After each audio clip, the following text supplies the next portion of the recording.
com dificuldade de falar algo que precisa muito ser dito?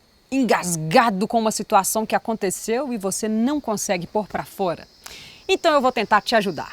Bom, eu vivo de comunicação, né? Sou jornalista com mais de 15 anos de experiência em TV, rádio, internet, mas falar assim desse jeito com tranquilidade, com autenticidade e sinceridade foi uma construção, gente. Algo que eu busquei, que eu aprimorei. Eu também já tive dificuldade de me expressar e até hoje, dependendo do assunto, eu preciso pensar, criar estratégias antes de falar. Então, para começar, né? Para você que está se inscrevendo aqui no canal, nesse momento a dica mais simples e idiota é, em primeiro lugar, se planejar. Como? Escrevendo o que você quer falar. É isso mesmo, pega um caderninho ou então um bloco de notas do celular mesmo e faz ali uma lista dos pontos importantes que você quer abordar na conversa.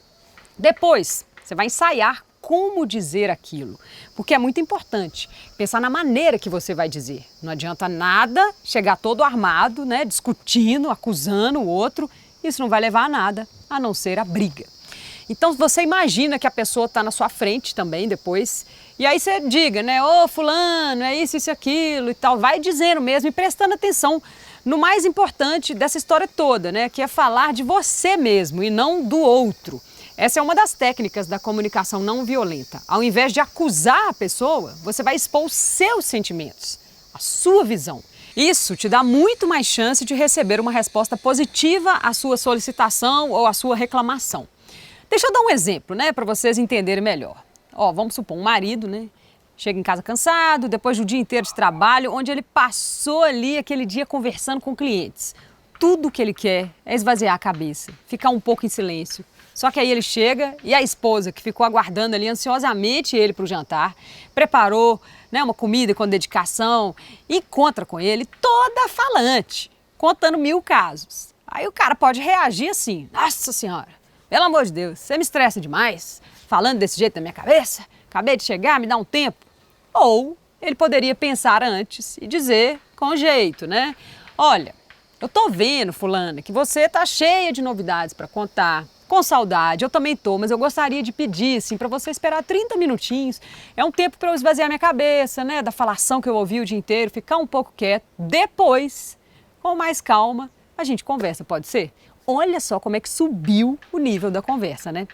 Foi um exemplo simples, mas que serve para a gente entender a diferença entre acusar o outro, né, se fazer de vítima, e se abrir. É completamente diferente. Quando a gente se expõe, a gente fala do nosso sentimento, sem agredir ou jogar a culpa da nossa frustração, do nosso incômodo no outro, a gente fica mais humano. E é preciso ter essa humildade mesmo, de ficar vulnerável, de se abrir para conseguir que o outro se abra e se conecte com o que a gente está dizendo.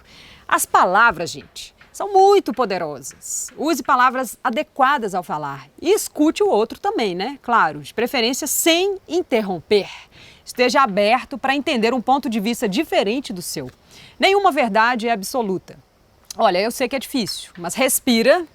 E se a situação for muito tensa, para não virar uma discussão, uma briga, eu recomendo até um cronômetro, viu? 5 minutinhos para cada um falar, toca o despertador, enquanto um fala, o outro fica calado. E vai alternando que a conversa vai ter que sair. É isso, eu espero que ajude.